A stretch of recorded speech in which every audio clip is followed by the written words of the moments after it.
بسم اللہ الرحمن الرحیم ان اللہ وملائکتہ یصلون علی النبی یا ایھا الذین آمنوا صلوا علیہ وسلموا تسلیما الصلاۃ والسلام علیک یا سیدی یا رسول اللہ وعلی آلک واصحابک یا سیدی یا خاتم الانبیاء والمرسلین۔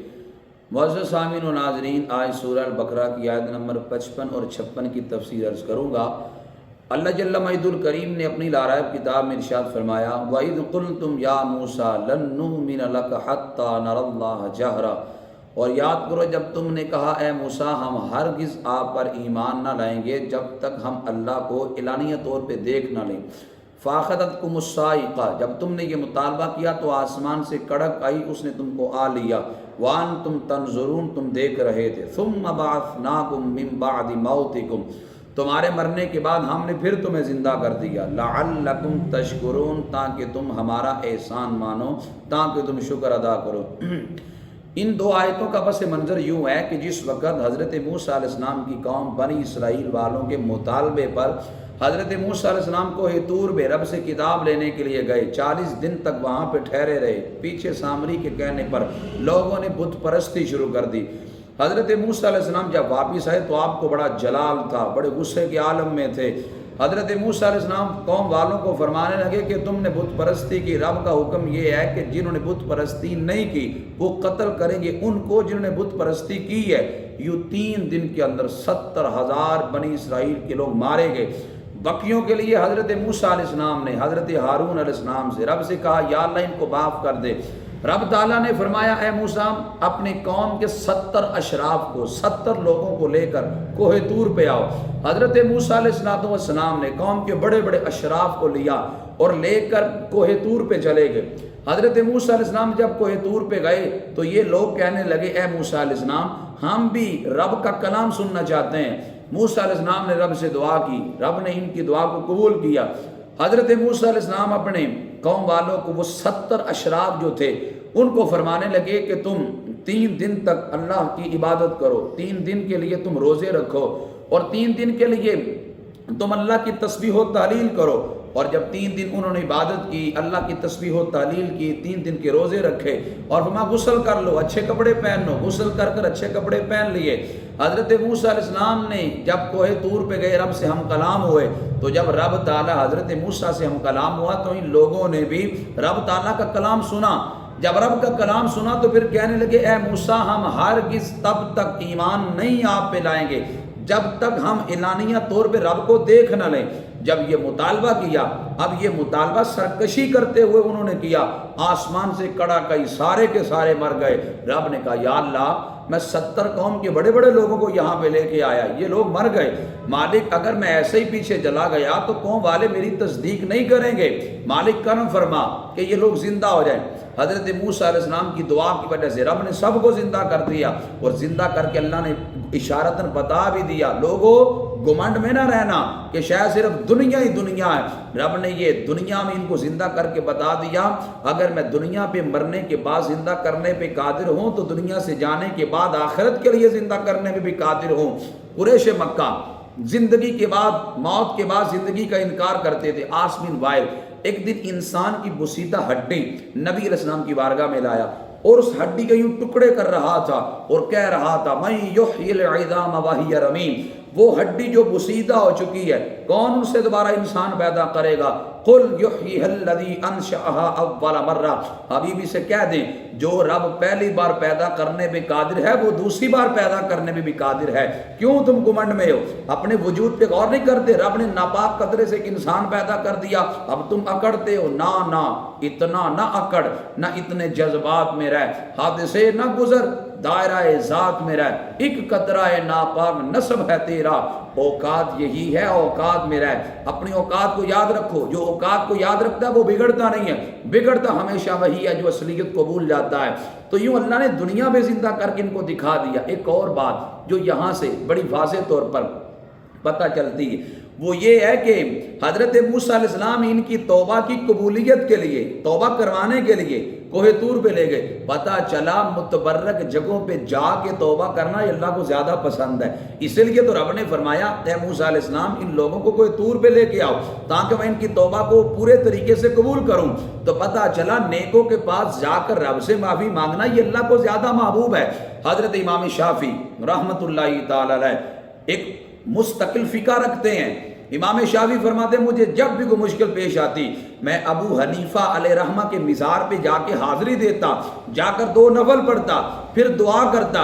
امام شافعی کہتے ہیں دعا مکمل ہونے سے پہلے اللہ میری ساری مشکلوں کو آسان فرما دیتا تھا. پتہ چلا ولیوں کے مزار پہ جا کر ان سے حاجات مانگنا اور عقیدہ یہی رکھنا یہ اللہ کی عطا سے مدد کرتے ہیں. یہ جو 14 صدیوں کی امت کا تسلسل ہے. اب حضرت امام شافعی کو نہیں پتا تھا کہ رب دیتا ہے، مصلی بچھا کر رب سے مانگتے. پتا تھا دیتا رب بھی ہے، لیکن یہ بھی پتا تھا دیتا اپنے نبیوں ولیوں کے وسیلے سے ہے. امام شافعی امام اعظم ابو حنیفہ کی قبر پہ جا کے نماز پڑھتے، نفل پڑھتے، معافی گناہوں کی مانگتے. داتا صاحب رحمۃ اللہ تعالی علیہ کشف المعجوب میں لکھتے ہیں مجھے جب بھی کوئی مشکل پیش آتی میں حضرت بایزید بستامی کی قبر پہ جا کے حاضری دیتا، اللہ ساری مشکلیں آسان فرما دیتا. مشکل آسان رب نہیں کرنی ہے، لیکن نیکوں کے پاس جائیں تو اللہ مشکل جلدی آسان فرما دیتا ہے. تو یہ لوگ نیکوں کے پاس جا کر اپنے گناہوں کی معافی مانگتے تھے اور یہ 14 صدیوں کی امت کا تسلسل ہے. اب ان لوگوں نے کہا ہم رب کو دیکھ کر ایمان لائیں گے. اب رب کے دیدار کی تمنا کرنا، رب کا دیدار فی نفس ہی ممکن ہے، یہ ناممکن نہیں ہے، فی نفس ہی ممکن ہے. لیکن دنیا میں سر کی آنکھوں سے رب کا دیدار حضور کے علاوہ کسی کو نہیں ہوا. یہ صرف صحابہ اکرام کی گفتگو کر رہے تھے کہ حضرت موسیٰ علیہ السلام نے اللہ سے کلام کیا، حضرت ابراہیم علیہ السلام اللہ کی خلیل ہیں. تو حضرت عبداللہ بن عباس فرمانے لگے ایکون الخلۃ لابراہیم والکلام لموسیٰ والرؤیۃ لمحمد صلی اللہ علیہ وسلم. عبداللہ بن عباس فرمانے لگے رب سے کلام کرنا یہ موسیٰ علیہ السلام کا خاصہ ہے اور پھر خلیل ہونا یہ ابراہیم کا خاصہ ہے. فرمایا پھر میری بات بھی سنو، بغیر پردے رب کا دیدار کرنا یہ محمد عربی کا خاصہ ہے. ابن یعقوب کو اللہ نے صورت بخشی، عیسیٰ کو مسیحائی کی قوت بخشی، ہر نبی کو کوئی عزت کوئی عظمت بخشی، میری سرکار کو بے پردہ زیارت بخشی. اللہ تعالیٰ نے اپنے حبیب پاک صلی اللہ علیہ وسلم کو بے پردہ زیارت عطا فرمائی. حضرت موسیٰ علیہ السلام کی قوم والوں نے یہ مطالبہ کیا اور مطالبے میں کہا کہ ہم جب تک رب کو دیکھیں گے نہیں ہم تب تک ایمان نہیں لائیں گے. اب ان لوگ یہ بات بھی یاد رکھیں کہ سر کی آنکھوں سے دنیا میں یہ دیدار نبی علیہ السلام کے علاوہ اور کسی کو لیے نہیں ہوا. خواب کے اندر رب کا دیدار ممکن ہے. حضرت امام اعظم ابو حنیفہ رضی اللہ تعالیٰ عنہ کو خواب میں 100 بار رب کا دیدار ہوا. اتنے بڑے آپ امام ہیں امام اعظم ابو حنیفہ رضی اللہ تعالیٰ عنہ 100 بار خواب کے اندر دیدار ہوا. اور حضرت داتا صاحب کشف المعجوب میں لکھتے ہیں نبی کریم صلی اللہ علیہ وسلم کہ امت کے ولیوں کی شان کتنی ہے. حضرت داتا صاحب لکھتے ہیں کہ حضرت سری سکتی رحمۃ اللہ تعالی علیہ حضرت جنید بغدادی کو فرمانے لگے. حضرت جنید بغدادی اپنے ماموں کے مرید تھے، حضرت سری سکتی کے مرید تھے. سری سکتی علیہ رحمہ فرمانے لگے جنید تقریر کیا کرو. حضرت جنید بغدادی کہتے ہیں حضور میں ابھی نیک نہیں، جب نیک ہوا تو تقریر کروں گا، اکثر کہتے رہنا. لیکن حضرت بایزید بستامی رحمۃ اللہ تعالی علیہ حضور کی امت میں کتنے کتنے بڑے ولی ہیں. جنید بغدادی عرض کرتے ہیں حضور نیک ہو کر تقریریں کروں گا. ایک دن حضرت جنید بغدادی کہتے ہیں میں گھر میں گیا، جا کر سویا، آنکھ لگی، دل کی آنکھ کھلی، اللہ کے رسول میری خواب میں آ گئے. نبی علیہ السلام جب خواب میں آئے تو نبی علیہ السلام فرمانے لگے جنید تقریر کیا کرو. آقا اب تو ضرور کروں گا. اٹھے تو فرماتے میرے دل میں چور آ گیا. چور میرے دل میں یہ آیا کہ مجھے تو نبی پاک کی زیارت ہوئی ہے، میرے پیر کو تو کبھی نہیں ہوئی. دل میں چور آ گیا. اے باج فقیرہ کسے نہیں ماریا، اے ظالم چور اندر دا ہو. فرماتے مرشد کے پیچھے میں نے جا کے نماز پڑھی، میرے مرشد نے قریب بلایا، قریب بلا کے مسکرا کے فرمانے لگے اب تقریر کرو گے. فرماتے میرے دل میں چور تھا. میں نے کہا اب کیا ہوا ہے؟ پھر دوبارہ فرمایا اب تقریر کرو گے. فرماتے میرے دل میں چور تھا. میں نے کہا اب کیا ہوا ہے؟ کچھ دیر گزری. جنید بغدادی فرماتے ہیں میرے مرشد نے اپنی نظروں کو اٹھا کر جلال میں فرمانے لگے سن، اگر رات تجھے نبی پاک کی زیارت ہوئی ہے تو رات مجھے رب کی زیارت ہوئی ہے. میں نے کہا یا اللہ اگر تیرے محبوب کا چکر بغداد کو لگے اپنے محبوب کو کہنا میرے جنید کو تقریر کرنے کا حکم تو دیتا جائے.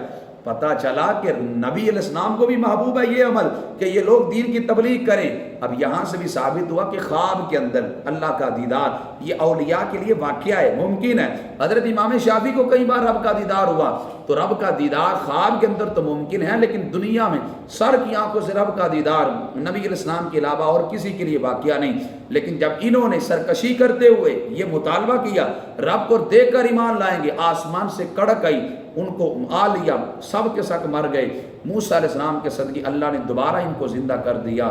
اللہ سے دعا کرتا ہوں کہ رب تعالی ہم سب کو اس واقعہ سے عبرت حاصل کر کر اعمال صالحہ کرنے کی توفیق عطا فرمائے۔ وما علیہ الا البلاغ المبین۔